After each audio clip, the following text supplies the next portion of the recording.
truth. Tim was a Rochester College guy, and I coached against him. And you lose track of guys over the years. You coach against so many guys, you lose track of them. And he left a message, Tim Morton. And I honestly, I didn't listen real close. I thought he said Tim Horton.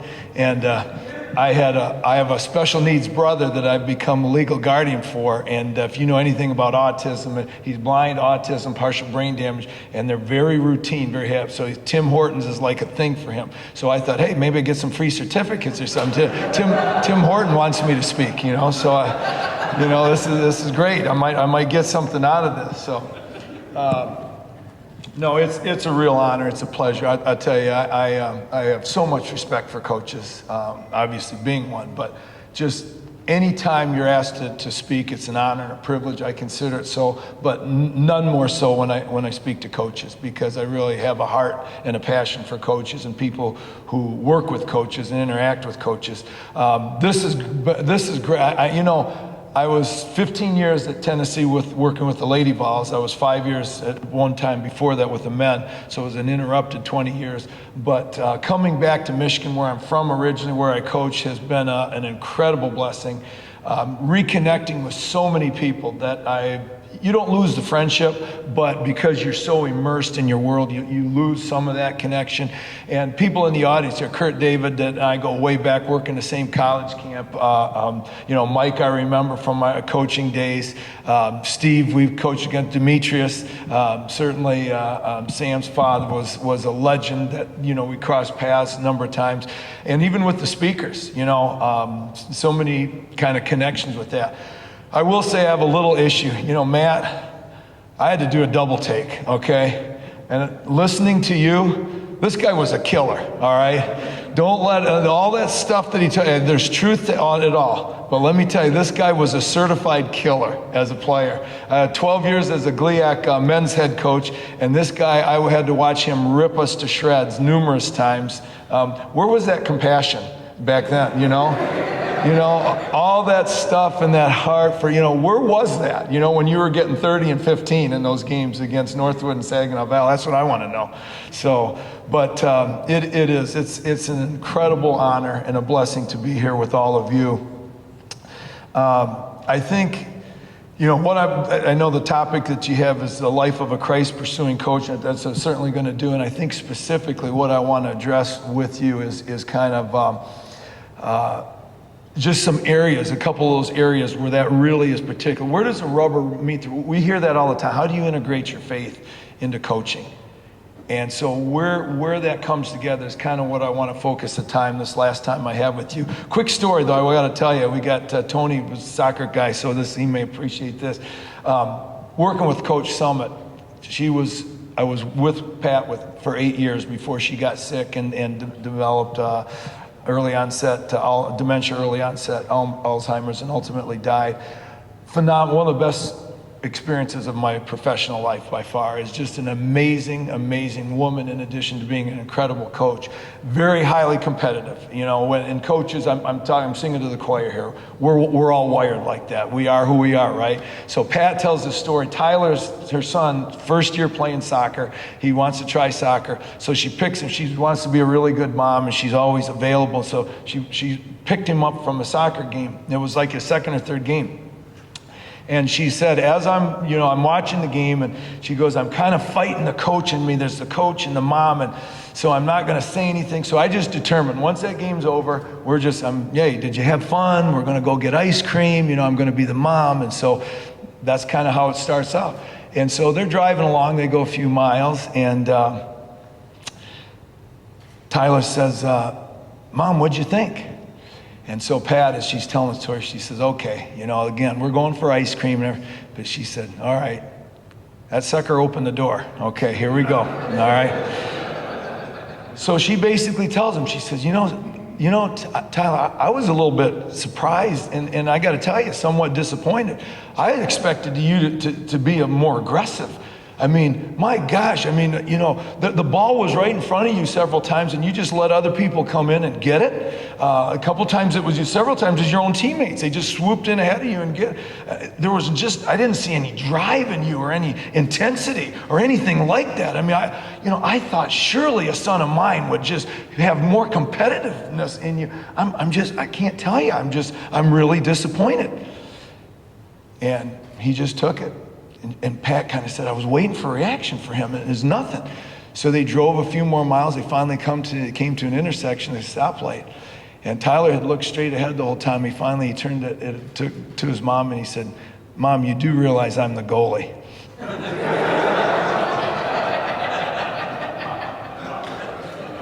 So, yeah.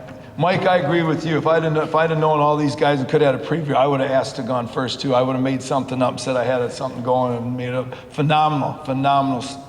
Thank you so much for those of you who preceded me on here and just for what you shared. So inspirational, so impactful. I forgot to, Glenn, I had a connection with, he won't know this. I was a GA my first year of coaching. I'm going into my 40th year of college coaching coming up, and I was very fortunate to break in at Central Michigan as a GA, and Glenn was unbelievable player, all the state, all the state guys. So I stuffed a lot of your envelopes and licked a lot of them shut. I don't know how you should feel about that, but I certainly remember the name and remember him, unbelievable player. So again, just all of you who've spoken, such a blessing. So thank you for that. Okay, let's get right to what we want to share about here. And I think, again, I'm going to give you 4 areas. I'm going to just spend 3 or 4 minutes on each one. The challenges of a Christ-pursuing coach, the lessons learned, what does it look like, and then team. And I'll explain that one last, okay? And I move around. I don't hold still very well, so I'm going to move around a lot and refer to notes. So just bear with me on that.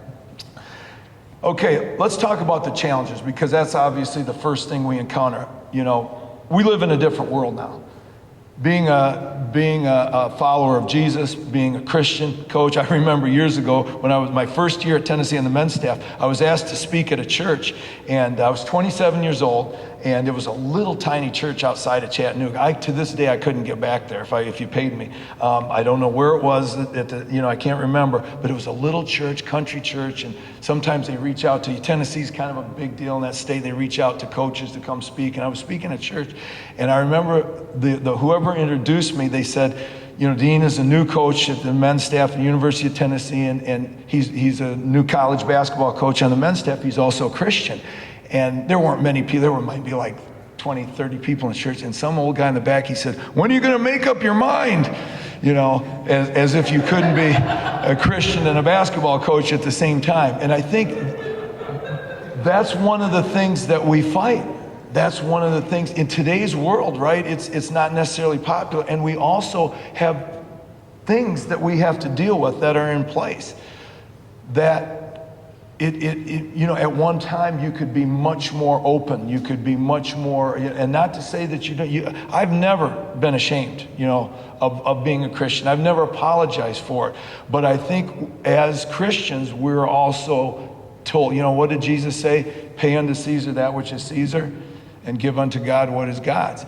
And I think we do have to be cognizant of where we are and how we go about that. So again, some of the challenges. Number one, I would tell you this, flat out, and I'm going to speak from my heart and my gut, which I always do.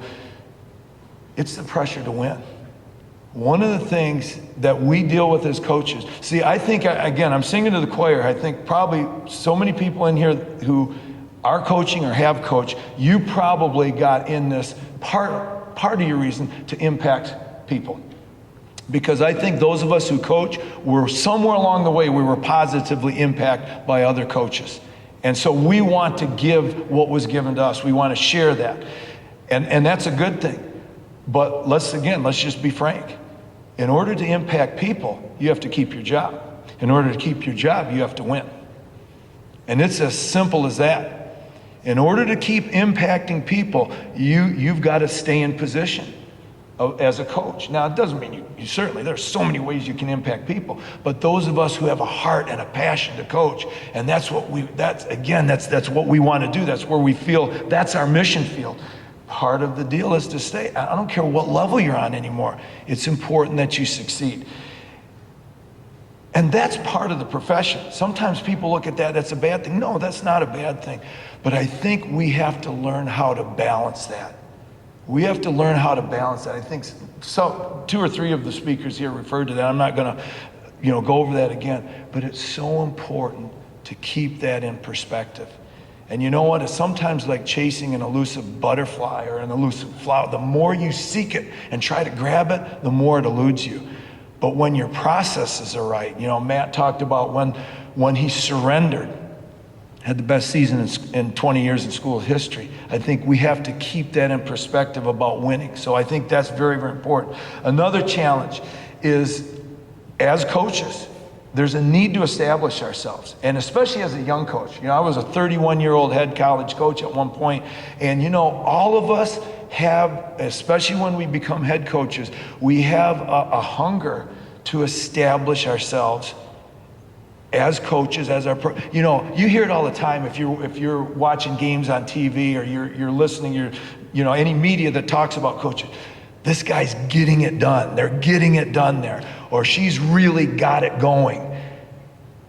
We, as young coaches, hunger to be in that position, to be doing well, to establish our program. And again, some of it, if we're not careful, it can be selfish and self-absorbed. But I think when it's in a good place, it's an okay thing to want to do that.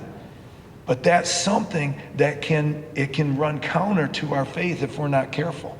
If we're not careful, it can get the best of us. And it's a little bit like an engine. An engine is made very intricately and finely tuned. All the pistons and everything's runs a certain way. Well, if I pour gas in the gas tank, that's where gas is supposed to go.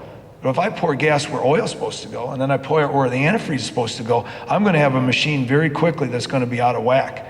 And there are going to be all kinds of resulting problems because of that. So I think those are things that we just have to be aware of in the challenges as we pursue Christ as coaches. I think voices, one of the speakers, one of you all alluded to the voices out there. There are so many voices today. Our players, our athletes hear them. There's so many voices for them. Well, we hear them too. We hear them too.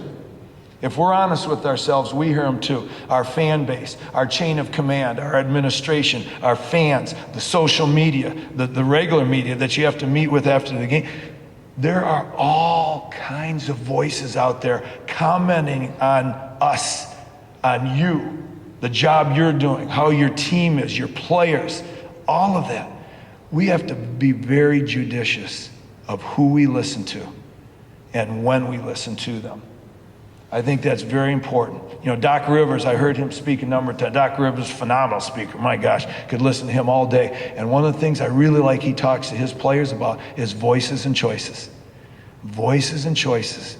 There are a lot of voices out there, but you have to make the right choices on who you listen to. And again, for us, we know exactly who we're going to listen to first. The voice of Jesus, the voice of God, is the only voice that ultimately really matters. Because all this other stuff, it goes away very, very quickly. Okay? And that kind of leads me to the second thing, lessons learned. Okay? Some things that you learn along the way. Number one, Rick Warren started his book, the great book, Purpose-Driven Life, about this. It's not about me. That's lesson number one it's not about me. And I don't think I was ever a selfish coach. It was about, but again, in your drive, in your hunger to succeed and establish your program and establish yourself. And Sean talked about identity. Oh man, is that ever big, right? As coaches, I'm going to tell you, I've fought with it. You talk about a lane of kind of weaving over sometimes. You get your identity from your team or who you are as a coach. That's been a 39-year battle at times. But I will tell you, it is so important to realize that it's not about us. We are stewards. Matt, you talked about stewards, and it's so ironic. Again, sometimes, God things, right? God comes and just does things. I was visiting my mom in an assisted living. She's kind of been in an assisted living here for a while, and the church bulletin she still gets, and there's a thing on stewardship. I just want to read this to you for a minute because I thought this was so good for us as coaches. What exactly is a steward? The definition of stewardship: the conducting, supervising, or managing of something, especially the careful and responsible management of something entrusted to one's care. Our work has been entrusted to us by God.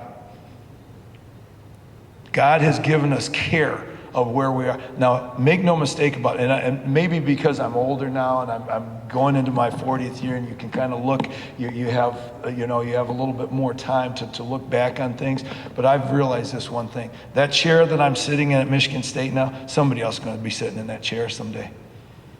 It's all going to pass. The chair I was in for 15 years at Tennessee, was very blessed, fortunate, won 2 national championships, 3 Final Fours, 26 players drafted in the W. Unbelievable experience, opportunity. Somebody else in that chair right now. Somebody else is going to be in all of our chairs someday. So, steward, qualities of a good steward. Believe and understand that everything you have is not your own. See, we don't own any of this. We don't own any of it. We've been entrusted to its care, just like the definition says. What kind of steward are we? Number 2, believe and understand that everything you have belongs to God. Everything you have belongs to God. I don't care your work, what it is you do outside of work, your family, everything you have belongs to God. Number 3, in everything you do and with every decision you make, look first to how you can serve the Lord. Always invest the things He's trusted to you into kingdom work. One of my dear friends at Northwood University was a guy named Pat Rietma, the football coach there. The Rietma Arena is named after him now. Many of you that coach football know Pat, and you'll know him to be an unbelievably strong man of God, strong Christian. And one of the things, he and I used to go for runs, and we used to encourage each other, because at that time Northwood was kind of an up-and-comer. We had transitioned from NAI and Division II. We had low budgets. We were struggling, and we would kind of lift each other up, kind of encourage each other, and talk about things as we would go along. And one of the things he would always say, he said, "Dean, we got to think eternal. Don't think temporal. Got to think eternal. You coach your guys. You got to think eternal. It's kingdom work. We're doing kingdom work." He would say that we'd be running down the rail trail in Midland. You got to think kingdom work, man. Think eternal. So I think that's really, really important. As far as going back to the lessons learned, it's not about me. It's about the stewardship to which I've been entrusted, to which you've been entrusted. I think that's very, very important to remember that.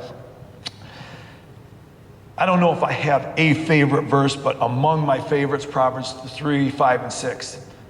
Trust the Lord with all your heart, and lean not unto your own understanding. In all your ways acknowledge Him, and He will make your paths straight. And I will tell you, as far as lessons learned, that is so true. I can only give you my experience. I can't tell you anybody else's experience.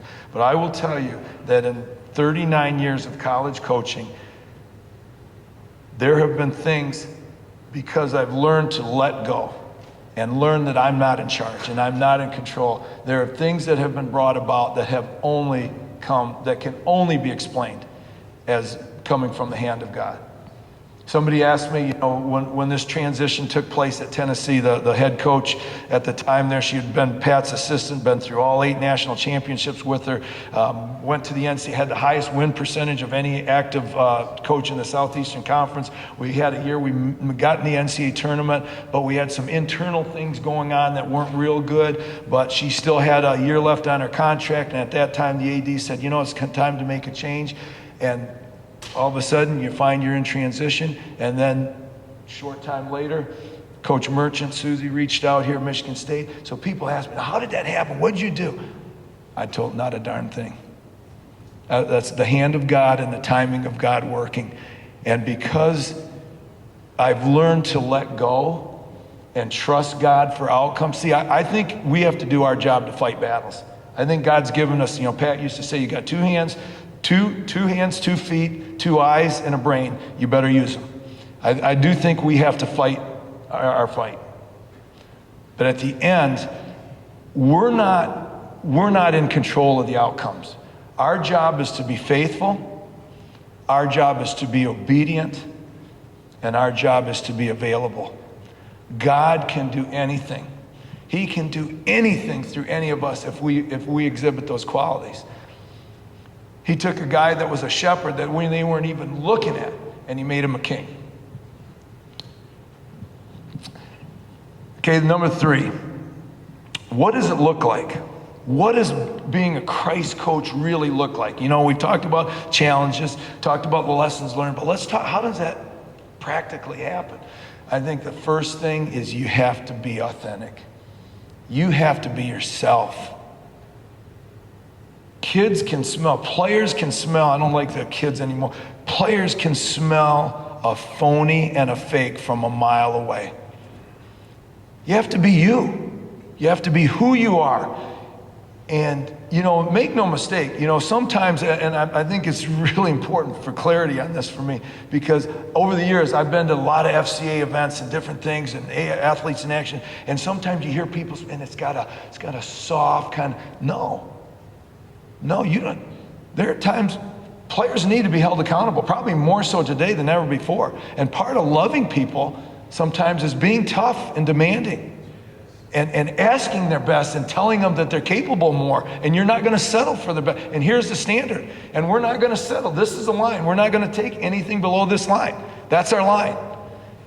And you love them that, but you have to be authentic when you do that. You have to be you. You've got to come from a place that's genuine, because they'll know that. They'll know that. Our cohort across the hall is phenomenal at connecting with, even at this point in life. He does it in a different way. You know, he's got his way. That's his way. Other people, it's a different way. It might be more direct. You know, somebody, Matt, you were talking about quotes, and when I was coming up as a coach, two of the stars in the Bobby Knight and Dean Smith. You can't find more different personalities than Bobby Knight and Dean Smith. But the point is that they were authentic, and they did things through their own personalities and their way. So I think that starts number 1. Before we can have anything else, we have to be authentic.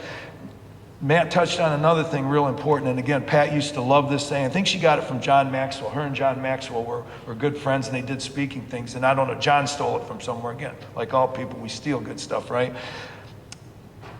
People don't care how much you know until they know how much you care. So before you can give them one Bible verse or one thing, you've got to develop an authentic connection with your players and your people. They've got to know that you care about them.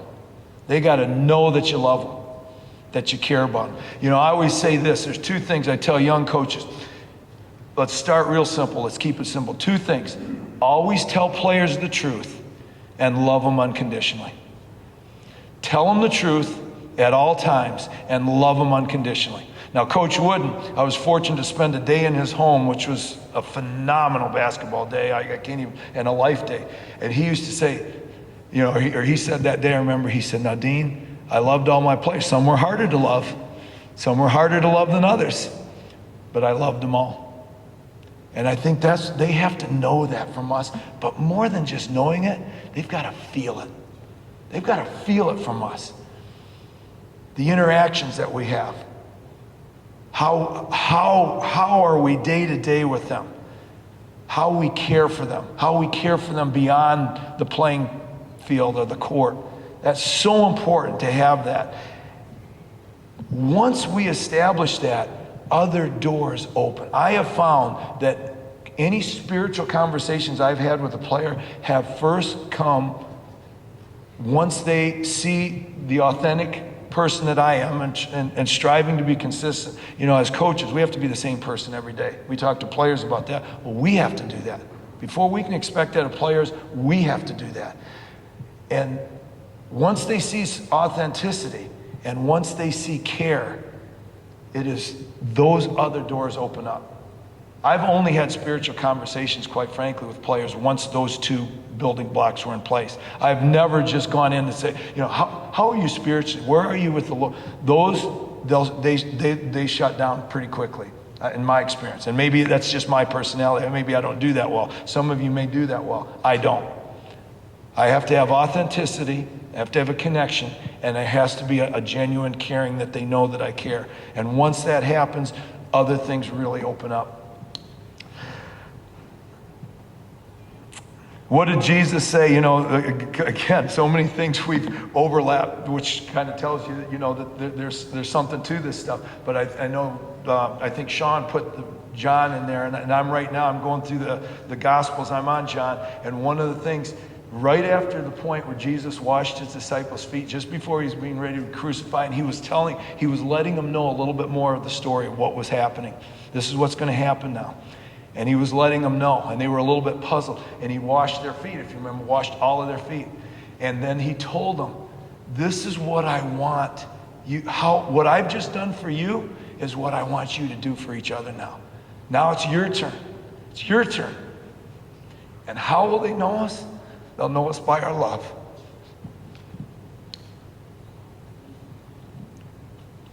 I think the last thing in that, as far as what it looks like, I think we have a job as coaches to pursue excellence still. And here's another thing sometimes that in the FCA and things in the past, sometimes this doesn't, not that I don't think they don't think about it, sometimes it just doesn't get brought up. But you know what? Our job is to bloom where we're planted. And part of that is, as coaches, we should never be satisfied with where we are. We should be lifelong learners. We should be constantly seeking out ways to develop ourselves and to seek and pursue, you know, the risk of pursue. Well, part of the things we should pursue as coaches is excellence. You know, it's one of the things I learned from Pat. Pat used to tell us, you never arrive in this game. You never arrive. Never arrive. She would ask, we'd have so many people visit practice, and she'd ask a middle school coach, hey, here, while we're doing next break, I want to come on, I want you to draw your favorite 2 out of bounds plays that you guys run. You know, she would, I don't care who it was, she was always looking to learn and glean information and to grow as a coach. And I think that's our job. That's our job. We should be that, because if we're going to want to convey excellence in all phases of life, a 3-dimensional coach, we have to model that. We have to model that. You know, again, talking about books, so many books, you know, that book, by the way, is called Inside Out Coaching. Joe Ehrman, phenomenal book. Inside Out Coaching, great book. But one of my mentors told me, he said, Dean, there's 3 things that will change your life. There's only 3 things that really change. The next time I see you, there's 3 things that will change your life, and I'll know if you've grown or a different person. The people you meet, the places you go, and the books you read. The people you meet, the places you go, and the books you read. Those are 3 things that can alter and change your life. And I think it's important for us as coaches to continue to grow and to evolve and to seek new levels of excellence. We do never arrive in this game. That's one of the things I love. It thrills me, and at the same time it scares me. I'm thrilled and I love learning new things, but I sit here and I think, okay, I'm going into 40 years and they're going to put me in the ground someday, and I won't have learned everything that I should have learned.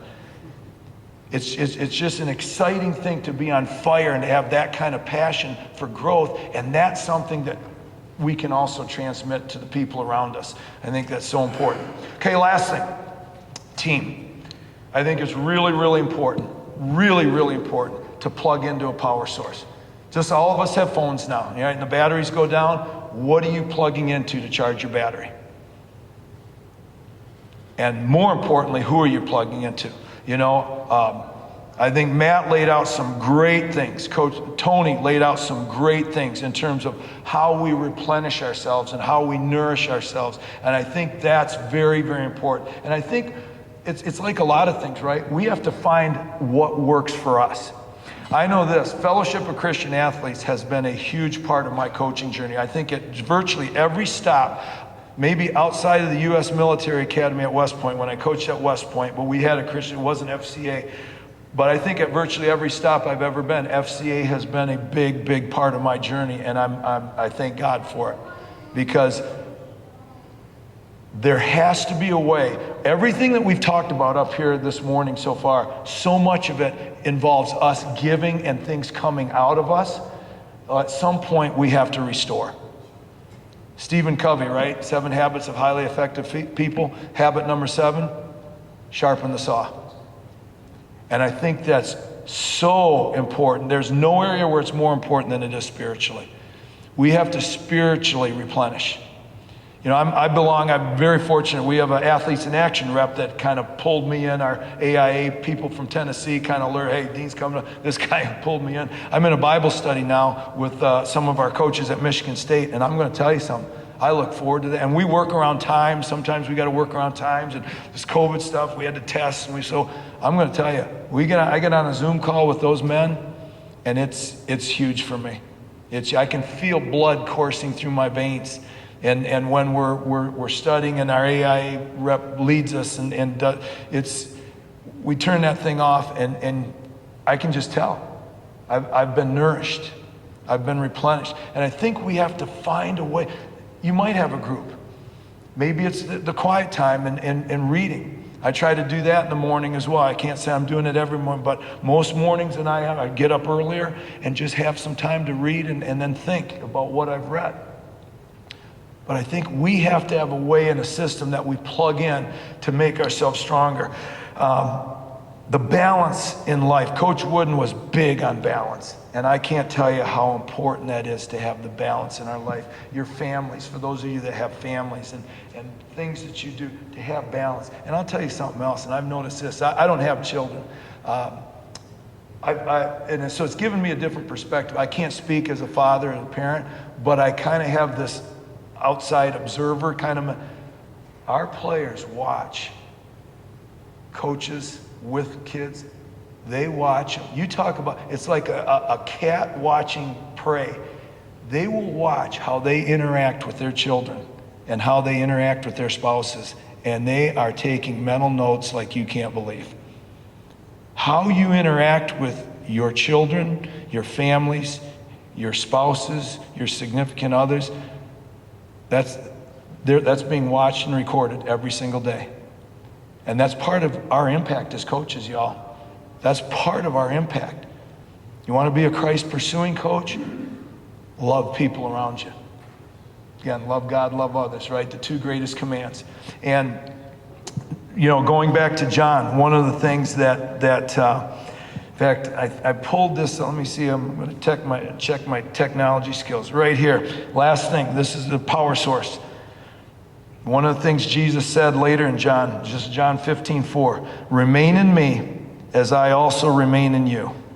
No branch can bear fruit by itself. It must remain in the vine.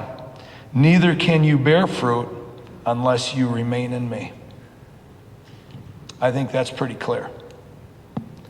If we want to be fruitful as coaches, we've got to stay in the vine.